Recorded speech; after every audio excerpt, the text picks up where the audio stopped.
Շնորհակալություն, այո, իսկապես կադրային փոփոխությունները Արցախում բավական ակնառու են։ Ցավոք սրտի դե պատերազմից հետո նույն բանը արվում էր հիմա նաև օրինակ Տավուշում երրորդ բանակային կորպուսում գիտեք որ մեր ամենամարտունակ կորպուսներից մեկն է եւ մեկ ամսվա ընթացքում այնտեղ մի քանի հրամանատար փոխեցին եւ գնդերի հրամանատարներ եւ անգամ կորպուսի հրամանատար, այսինքն այն մոտեցում ինչ որ կար Արցախում մինչ պատերազմը բանակի, այսպես ասած, կադրային ռեսուրս համալրելու, նույնը շարունակում է արդեն Հայաստանի Հանրապետության զինված ուժերում պատերազմից հետո, չգիտեմ սա ինչա, ամենայն դեպս եկեք ուշադիր լինենք այս գործընթացին, որտեղ վատ բաներ է հուշում։ Պարոն Վարդանիսյան, Նայերին քիչ առաջ խոսում էր, որ որպես պատերազմի սկիզբ Դուշանբեի այդ հանդիպումը հիշատակեց, բոլորս լավ հիշում ենք, որ երկու հիմնական պայմանավորվածություն է այդտեղ ձեռք բերվել Փաշինյանի եւ Կիրթ ճակերտավոր իր կողմից Կիրթ կոչված Ալիևի միջև ստեղծել օպերատիվ կապ, որպեսզի սահմանային միջադեպերը, այսպես ասած, բացառվեն, ավելի շուտ սա երկրորդն է, իսկ առաջինը հենց բուն միջադեպերը բացառելուն էր, որ խաղաղություն լինի, միմյանց դեմ չկրակենք եւ այլն։ Հիշում ենք, որ դրանից առաջ ադրբեջանցիները փաստացի դիրքային առաջխաղացում են ունեցել Նախճեվանի ուղղությամբ, իսկ դրանից հետո երկար ժամանակ օգտվելով այդ իրավիճակից, որ սահմանում կրակելու հրաման չկար եւ հայերը որևէ կերպ չէին խոչընդոտում իրենց աշխատանքներին, բավական լուրջ ինժեներական աշխատանքներ իրականացրեցին, նախապատրաստելով պատերազմին։ Ձեր կարծիքով այդ Դուշանբեի հանդիպումը եւ դրա հետևանքները ռազմաքաղաքական իրավիճակի փոփոխության տեսակետից որքանով վճռորոշ էին, արդյոք դա էր ամենահիմնական սկիզբը, այսպես ասած, պատերազմին նախապատրաստվելու Ադրբեջանի կողմից եւ որ պահից հայկական հայ հանրությունը, իշխանությունների մասին դեռ չեմ խոսում, հայ հանրությունը հասկացավ, որ Դուշանբեում մենք լուրջ կորուստներ ենք ունեցել։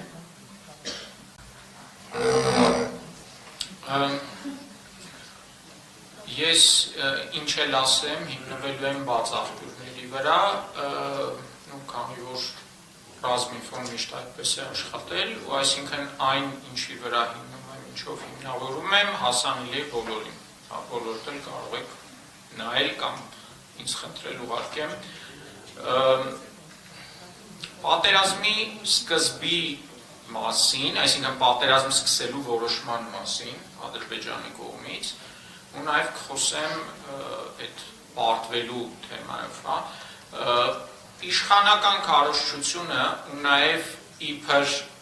ոչ իշխանական, բայց իրականում էլի իշխանությունների գրպանով ծավալած քաղաքական, հասարակական եւ այլ խմբեր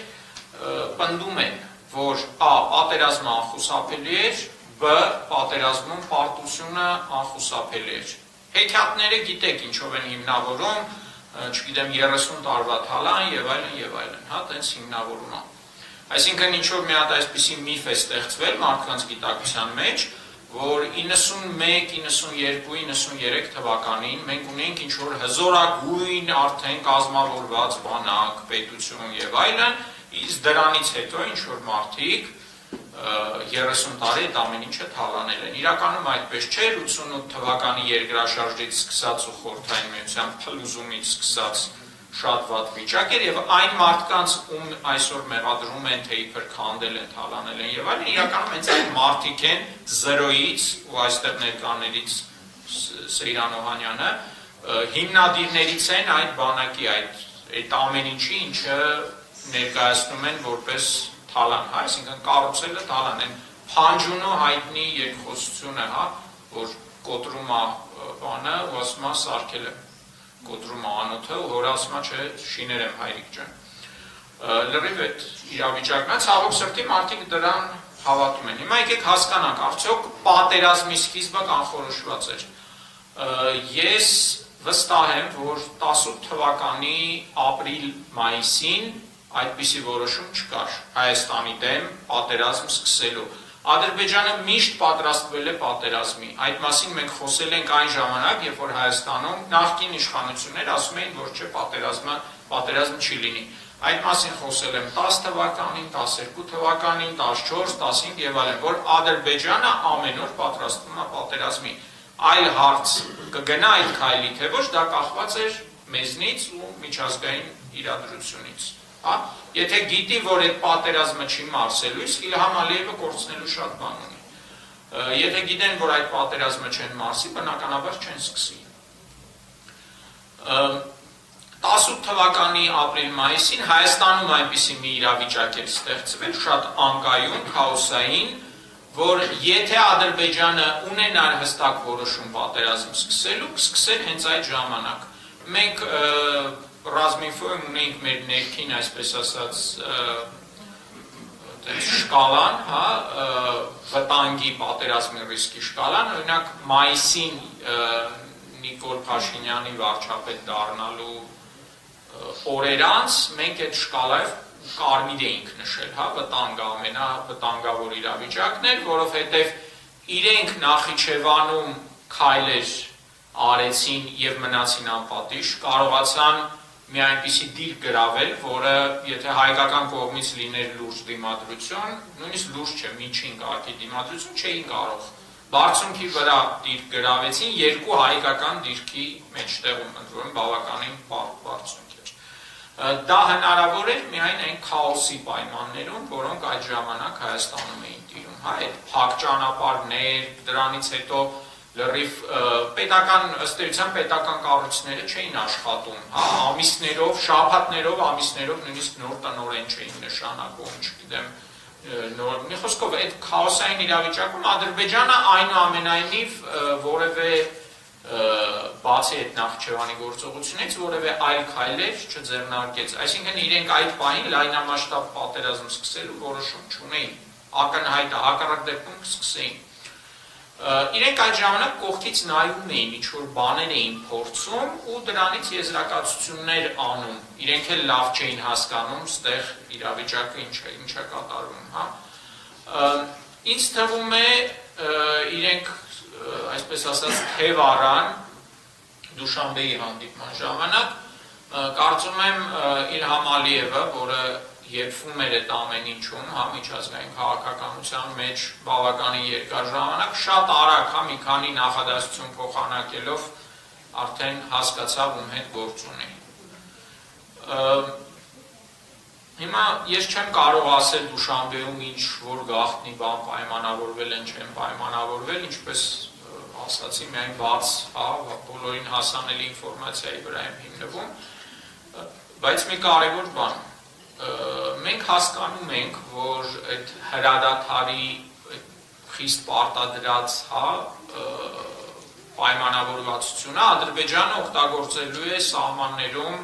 իրենց դիրքերը ամրապնդելու համար։ Եվ հենց դա էլ եղավ։ Մի քանի ամիս ադրբեջանցիները ակտիվ շինարարական աշխատանքներ էին անում, մի բան, որը նախկինում չէին կարողանա անել, ամրաշինական աշխատանքներ չէին կարողանա անել, որովհետև ուղղակի իրանք տեխնիկային խփեին։ Իրենք դա արեցին, երբ որ արեցին, վերջացրեցին, արդեն փետրվարին էր կարծեմ 19 թվականին, էլի սկսեցին մեղադրել Հայաստանին սադրանքների համար, իրենց գլխավոր շտաբի պետը սկսեց սպառնալ, դա առաջի այդ սիգնալներն էին, որ վերջացավ այդ Դուշանբեի բանը։ Ընդ որում հայկական կողմից չի ասի, որ ակտիվ ինչ-որ բաներ արվել էր։ Մի այլ շատ կարևոր բան եղավ, որը այստեղ իդեպ ներկայացրեցին որպես խաղաղության ինչ-որ նախանշան, հա, այդ տեսեք իրավիճակը ավելի մոտեցավ խաղաղությանը։ Դա Հայաստանի հյուսիս-արևելյան սահմանների մոտ փոխարինումն էր զորքի, Ադրբեջանի բանակներ նախկինում այնտեղ կանգնած բերեցին սահմանապահների։ Այստեղ ընկալում կա, որ սահմանապահները դա, այսպես ասած, ոչ մարտական ինչ-որ ստորաբաժանում, հա, ինչ-որ ծառայություն է, իրանց պահպանությունը։ Բայց Ադրբեջանում այդպես չէ, Ադրբեջանում սահմանապահ պետական ծառայությունը ըստ էության երկրորդ բանակն է, մոտավորապես 15,000-անոց զրահատեխնիկայով, հրետանիով, իր ավիացիայով, նաև իրենց անօդաչուներով, հարվածային անօդաչուներով։ Երբ իրենք բերեցին առաջ սահմանապահներին, հարց առաջացավ, շատ տրամաբանական հարց, իսկ ուր է գնալու այն զորքը, որը այդտեղ կանգնած էր։ Այդ զորքը ըստ էության դարձավ ռեզերվ Ադրբեջանի համար, հենց Արցախի ռազմաճակատի համար։ Այդ մասին փաստորեն, ինչպես հետո արդեն բացահայտումներից պարզ դարձավ, Այդ թեման քննարկվել է 2020 թվականի սեպտեմբերին մինչև պատերազմը, երբ ՀԱՊԿ առաջարկեց Հայաստանին զորավարժություն անցկացնել, ու դա հաստատեց հետո Անվտանգության խորհրդի քարտուղարներ, այդ թղթերում նշված էր դա որպես ռիսկ, ոչ թե որպես խաղաղության հաստատման ինչ-որ նշան, այլ ընդհակառակը որպես ռիսկ, որ Ադրբեջանը զորք է ազատում, լրացուցիչ ռեզերվ է ստացել մի քանի հազարանոց Արցախի ուղղության համար։ Սա երկրորդ շատ լուրջ մտահոգիչ հարցն էր։ Իմ կարծիքով, սա իմ կարծիքն է, Ադրբեջանում պատերազմի որոշումը կայացվել է ոչ թե միանգամից, այլ որ այս սենցա լինելու, այլ դրան եկել են աստիճանաբար։ Դրան եկել են տեսնելով Հայաստանում պետական կառավարման համակարգում տիրող իրավիճակը, տեսնելով թե պետական կառավարման համակարգը ինչպես է արձագանքում այս կամ այն ճգնաժամերի։ Նախ բանակում ինչ կատարվեց, ինչպես արդեն նշեցիք, բանակում սկսվեց այդ ռուսները բառն են, չեխարդա, խաղատենց, այդ կադրային չեխարդան, անդադ սկսեցին փոխել կորպուսների հրամանատարներ, գլխավոր շտաբի պետեր եւ Հայաստանի Հանրապետությունում եւ Պաշտպանության բանակում Արցախի։ Ըստ էության մենք երբ որ եկանք պատերազմի, դա 2.5 տարում արդեն երրորդ գլխավոր շտաբի պետն էր Հայաստանում։ Էլ չեմ ասում, քանի տեղակալներ փոխվեցին այդ ընթացքում, վարչության պետեր, վարչությունների պետեր, Արցախի պաշտպանության բանակի երրորդ հրամանատարներ 2.5 տարում, ընդ որում եթե երկու նախկին հրամանատարները ռոտացիա էին անցել ու եղել էին Հայաստանի գլխավոր շտաբի պետի տեղակալ մինչ այդ, այսինքն շատ լավ պատկերացնում էին ամբողջ համակարգը, ոչ միայն պաշտպանության բանակը, այլ ամբողջ համակարգը ինչպես է աշխատում։ Երկու նախորդ հրամանատարները Լևոն Մնացականյանը եւ Կարեն Աբրահամյանը իրենք ունեին ուղիղ կապ Հայաստանի Հանրապետության զինված ուժերի բոլոր բանակային կորպուսների հրամանատարների հետ։ Իրենք ունեին ուղիղ կապ, անձամբ ճանաչում էին վարչությունների բոլոր պետերին, որովհետև իրենք եղել էին մինչ այդ գլխավոր շտաբի պետի տեղակալ ու երկար ժամանակ բավականին։ Շատ մտածված կադրային քաղաքականություն էր այդ նախկին իշխանությունների կողմից, որ մինչև մարտը դառնում է պաշտպանության բանակի հրամանատար, մինչ այդ անցնում է ռոտացիա, ճանաչում է ամբողջ համակարգը, ամբողջ պաշտպանական համակարգը։ Վերջի հրամանատարը պաշտպանության բանակի այդ ռոտացիան չէր անցել եւ նա չպետք է նշանակվեր պաշտպանության բանակի հրամանատար։ Այդ իր նշանակումը, այսպես ասած, մի քանի ավելի հարմար թեկնածուներին թռնելով եղավ, անցնելով, այսինքն հաստատ ամենալավ թեկնածուն չէր, որ կարող էր լինել այդ պահին։ Այս ամեն ինչը հասկանում ենք, չէ, որ Ադրբեջանը այդ ամեն ինչը ֆիքսում է իր մոտ, գրանցում է, ասում է, այստեղ փոխվեց այս ինչ հրամանատարը, միանգամից հոգեբանական դիմանկար են կազմում, միանգամից նայում են որտեղ ինչ ասել, ոնց ասել եւ այլն եւ այլն։ Պլյուս ունեն իրենց հետախուզական տվյալները։ Այսինքն Ադրբեջանը հստակ տեսնում էր, որ քանդվում էր պաշտպանական համակարգը։ Անպատրաստ էր գուցե 3, 4, 5 տարուց այդ մարդիկ ինչ որ բան սովորեին, բայց այս պահին այդ ցնցումներ էր։ Ընդ որում հասկանում եք, չէ, որ այդ հսկայական համակարգին տիրապետելու համար էլ է ժամանակ պետք։ Եթե դուք նշանակում եք թեկուզ հանճարեղ ինչ որ մեկին նշանակում եք գլխավոր շտաբի պետ, նրանք պետք է 5-6 ամիս առնվազն, որ սկսի հունի մեջ մտնել, որ այդ համակարգը ճանաչի, սկսի կառավարել, հա։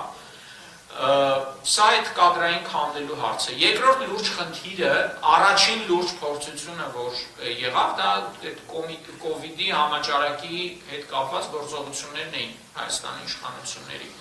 Հայաստանի իշխանությունները ցույց տվեցին, ու այդ կառավարության նիստը, որը չգիտես ինչու լայվով էին տալիս, հա, որտեղ մի քանի բառի շուրջ ձևակերպում, ինչ որ ստորակետների շուրջ ժամերով խոսում էին, որտեղ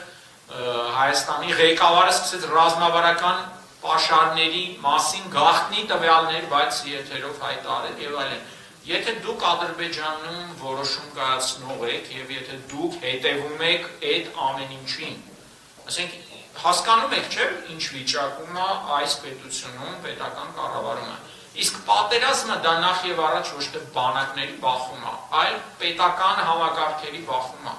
Բախվում են պետությունները, ոչ թե զուտ բանակը, ոչ թե զուտ զինվորը։ Մեր մոտ միֆականացված այդ ֆիդայականացված պատկերացումներ են պատերազմի մասին, եւ մենք դա տեսանք նաեւ պատերազմի օրերին, երբ կոչ արվեց 30 հոգով հավաքվել, մեջներից ընտրել հրամանատար, գնալ ուր, ինչի համար, հա, մարդկանց տանում էին բաց դաշտ, ասում էին դե էսա, ինչ պետք է անեն, մարտական խնդիր, ռեկոգնացիոնով, այսինքն հասկանալ որտեղ ես, հաջորդական քայլերը, ով է այս կողքից, ով այն կողմից, ոչ մի տես բան չկա, չասեմ այդ մարդիկ մասնագետ չէին, այդ մարդուն ես ճիշտ ասած այդ հայտարարությունը երբ որ լսեցի Նիկոլ Փաշինյանի, ինձ թվաց որևէ մեկը դա լուրջ չի ընդունի։ Ցավոք կային մարդիկ, որոնք իսկապես 30 հոգով հավաքվում էին, իրենց մեջին ծնտրում էին հրամանատար այն սկզբունքով, որ ձեր ջանքով մազերը սպիտակա, ուրեմն դու ես հրամանատար, հենց այդ սկզբունքով ընտրելով մարդկանց, պարզա չէ որ գնում էին մարտի դաշտ կամ անփառունակ զոհվում էին կամ ուղղակի այդ մարտի դաշտից փախնում էին ու ճիշտ էին անում իրականում, ինչ պետք է անեին այդ մարդիկ այդտեղ, չունենալով որևէ հստակ, չիմանալով ինչ պետք է անել, հա, սա էր։ Հիմա այս իրավիճակում ակնհայտ էր, որ Ադրբեջանը պատրաստվելու է պատերազմի եւ արդեն առաջին անգամ 30 տարվա մեջ, պայմանական ասած, Ադրբեջանի համար ստեղծվեց հնարավորությունների պատուհան։ Պարզա կողքից կար նաև Թուրքիայի աշխարհաքաղաքական շահը, Թուրքիայի գործողությունները, Թուրքիայի ցանկությունը մինչև Չինաստան իր համար ճանապարհ բացել։ Եթե Հայաստանի իշխանությունները չավիրեին փորձագիտական համակարգը, որը մինչ այդ կար, գուցե նկատեին, որ Թուրքիայի կտրուկ ակտիվացումը Միջին Ասիայում, գուցե հասկանային, որ ճանապարհ է բացում, հա, Թուրքիան դեպի Չինաստան ու փորձում է տիրապետի։ Գուցե հետևեին Աֆղանստանում իրադարձություններին, հա, եւ այլն, բայց հենց Ադրբեջանը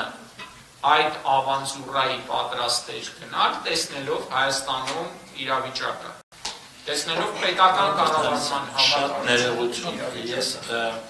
հիմա մենք կանցնենք իհարկե աշխարհաքաղաքական այդ հարցերին, Թուրքիայի եւ այլն,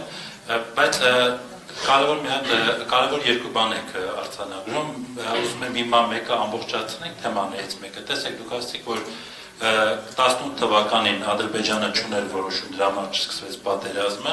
բայց 2 տարիների ընթացքում այդ որոշումը հասունացավ, ըստ էության մենք հասանք 2020 թվականի հուլիս, որ Տավուշի մարզում տեղի ունեցան այդ հուլիսյան դեպքերը, եւ իրենք մեծ հաշվով կարող էին դառնալ լայնամասշտաբ պատերազմի իրական սկիզբ։ Այդ ինչն էր պատճառը, որ այդ հուլիսին չեղավ պատերազմը,